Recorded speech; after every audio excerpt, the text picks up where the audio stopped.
নমস্কার, স্পটার নিউজে আপনাদের স্বাগত।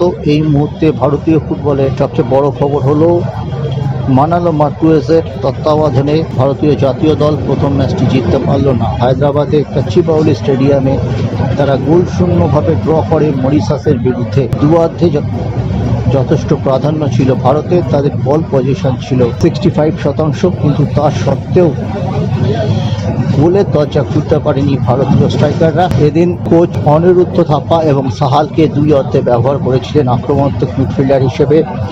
প্রথমে তিনি জয় গুপ্তাকে নামিয়েছিলেন লেফট ব্যাকে, পরে শুভাশিসকে নামান। তার আক্রমণাত্মক কোয়ালিটির জন্য রাহুল বেকে এবং চিঙ্গান সানা রক্ষণে ছিলেন।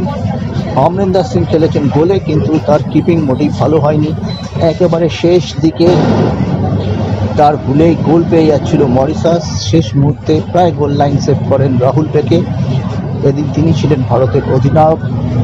মোহনবাগানে 6 জন খেলোয়াড় প্রথম একাদশে ছিল, কিন্তু তা সত্ত্বেও সেই কম্বিনেশনের ফায়দা জাতীয় দল তুলতে পারেনি।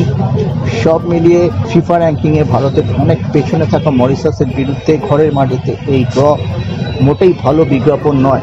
আগামী 9 সেপ্টেম্বর ইন্টারকন্টিনেন্টাল কাপে ভারত শেষ ম্যাচটি খেলবে সিরিয়ার বিরুদ্ধে। পাশাপাশি আমাদের নজর থাকবে এরই মধ্যে মরিশাস এবং সিরিয়া ম্যাচের দিকে।